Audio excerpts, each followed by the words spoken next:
Oui, c'est ça, je vous parlais des empateux. Oui, c'est ça, je vais dire empateux au lieu d'empateur et empateuse, c'est parce que j'essaie d'intégrer un langage inclusif, non genré. Ça vous va? Oui? OK. Bien, c'est ça. Fait que, je vous ai parlé de l'aspect individuel des empateux, mais il y a aussi une dimension politique. Est-ce que vous vous souvenez des antarctistes? Oui, ben oui, c'est ça, les antarctistes, là, c'était des membres de l'Internationale des anarcho-pâtissiers qui, en guise de dénonciation loufoque, ils déposaient amoureusement des tartes à la crème dans le visage des personnalités publiques représentant le pouvoir. Ben oui, Jacques Parizeau, Pierre Bouc, Jean Chrétien, Stéphane Dion y ont goûté. Ah, puis là, il y a Amine qui me demande amoureusement. Ben oui, Amine, amoureusement, c'était bien écrit dans leur éthique. C'était écrit dans leur éthique parce que le but, c'était pas de faire mal, c'était juste pour rigoler du pouvoir abusif.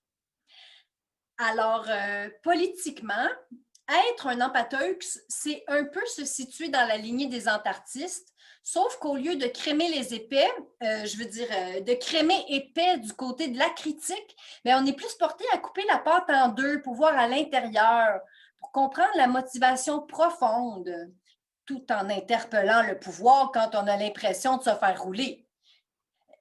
Les accusations, ça scinde ou ça fait mal. Fait que les empateurs sont beurre doux du côté du dialogue parce que ça graisse mieux les rouages de la collaboration.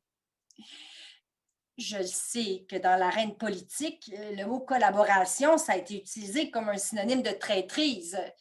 Puis qu'il y a des radicaux qui pensent que dès qu'il y a une structure, c'est corrompu, qu'il faut tout renverser. Mais s'il y a de la farine partout, on ne pourra pas faire autre chose que de patiner. Comme si ce n'était pas des humains qui cuisaient sous les projecteurs des médias. Comme si en mettant le feu aux tartes, on allait cuisiner de la meilleure pâtisserie. Voyons, je le sais que c'est une grosse usine à tartes, l'État, puis que chaque tarte a plus ben le choix de suivre son moule. Mais moi, j'y crois à la conversion des tartes. En fait, c'est même pas une question de conversion, c'est juste une question de reconnexion à la tarte en soi.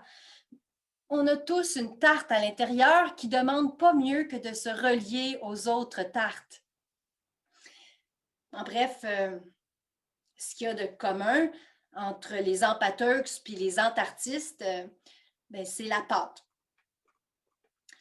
Ah, là, il y a Geneviève qui me demande des exemples d'empateurs, d'empateux sur la scène politique. Ben, en fait, c'est qu'il n'y en a pas encore. C'est un mouvement que moi, je veux lancer.